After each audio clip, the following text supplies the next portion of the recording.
Do you ever find yourself drifting asleep to the voice of your lecturer? Well, this video won't solve that, I'm afraid, but what I hope it will solve is making better lecture notes. That is, if you're not falling asleep.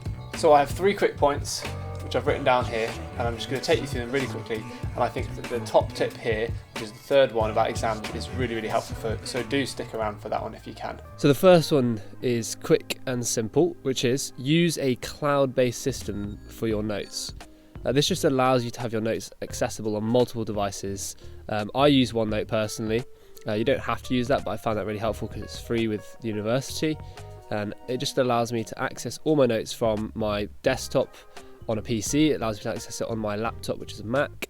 I can even access them on my phone, which we'll come to later. But I didn't actually start out using this. I used something else in first year and only transitioned to OneNote in second year, and I wish I'd done it a lot earlier. So the second point I call the dilemma of the engineer. And it's probably also a dilemma for other STEM subjects too. There's a lot of content for you to learn, from the different types of bearings, to coding, how to design engines in CAD, all the way to learning some challenging maths. Now, if you're a maths student, I know you guys have a thing about engineers. It's something about being the Oompa Loompas of maths. Anyway, the genuine challenge is knowing how to have a note-taking system that can hold a lot of information, lots of slides from lecturers, while also being able to write down maths examples. So I have a lecture this year called Advanced Propulsion Systems, where we learn about engines and other propulsion systems like electric and hydrogen. So this lecture has a lot of content, which I have no hope in writing all down, but we also regularly do a worked example. So how do I keep all my notes documented while also writing down worked examples? So using OneNote, I'll always download the slides in advance so I can highlight any key bits, and then I can write or type anything next to them. But when the lecturer shows a worked example, this is where I use a pen and paper, which sounds very basic. But the great thing you can do is use OneNote on your phone using the mobile app to scan in your notes, and then you can put them right next to your slides, so you can see the question on the left and you can just see your worked example on the right. The alternative, which I've noticed a lot of students doing this year, is having a laptop or a tablet you can write on. That way you can type quickly when you need to and then flip to writing when an example comes up. And I think that's a really good method, but if, like me, you don't have that tech at the moment, then you can just do what I do.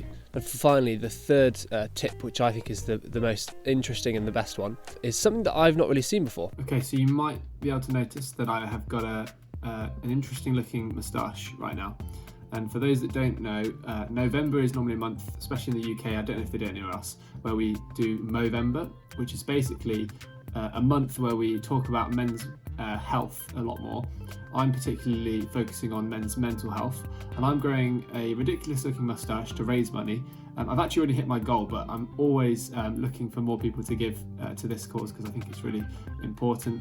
So if you are interested in giving maybe to my moustache and to men's health in general, then I'll put a link in the description, and you'll feel free to give whatever you want. If it's just £1 to much more, whatever you can give, that would be awesome. Thank you so much. So on each of your modules, you should have a tab maybe in your OneNote called Exam Information. So this becomes a bit of a superpower, I think.